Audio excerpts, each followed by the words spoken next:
So all organic compounds contain carbon, and most of them are formed by living things. This is why they are called organic compounds, and this is why we call this organic chemistry. Although they are also formed by geological and artificial processes, so we can actually synthesize organic compounds.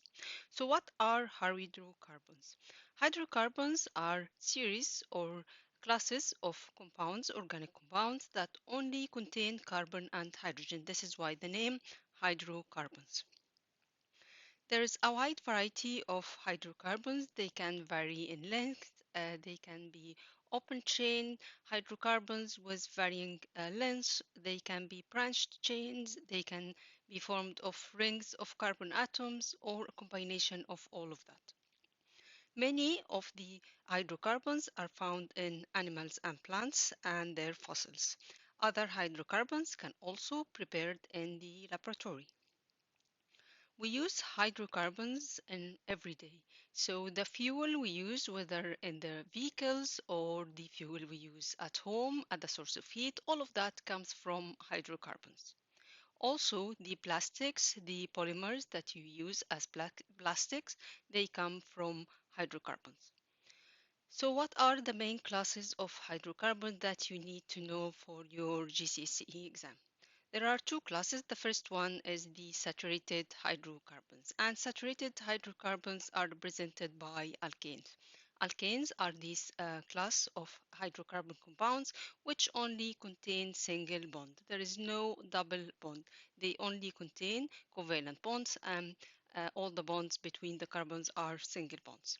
The second class is called unsaturated hydrocarbons, and unsaturated hydrocarbons are represented by the alkenes. And alkenes are this class of compounds which have a double bond uh, between two carbon atoms within their structure. So any compound that has only carbon and hydrogen and has a double bond is called alkene. So before we start talking about the different classes, the alkane and alkenes, we need first to know how to represent the organic molecules. We are all familiar with the empirical formula, and the empirical formula is the simplest whole number ratio of each element in a compound. So if you have a compound, for example, like ethane, that has two carbons and four hydrogen, the empirical formula for this molecule will be CH2 because this is the simplest whole number ratio for all the elements.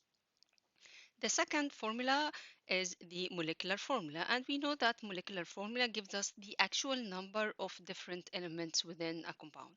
So for ethane, it has two carbon, four hydrogen, so molecular formula is C2H4. The third formula is called the general formula, and a general formula is a type of empirical formula that represents the composition of any member of an entire class of compounds. For example, if we have something like alkanes, they have a general formula of CnH2n plus 2. That means whatever the number of carbon atoms in your molecule, the number of hydrogen atom will always be double that number plus 2. So if you have one carbon atom, it's going to be CH4. If you have two carbon atoms, it's C2H6, and so on. Alkenes, on the other hand, have a general formula of CnH2n, which means whatever the number of carbon atoms in your molecule, the number of hydrogen atoms for an alkene will be double that number.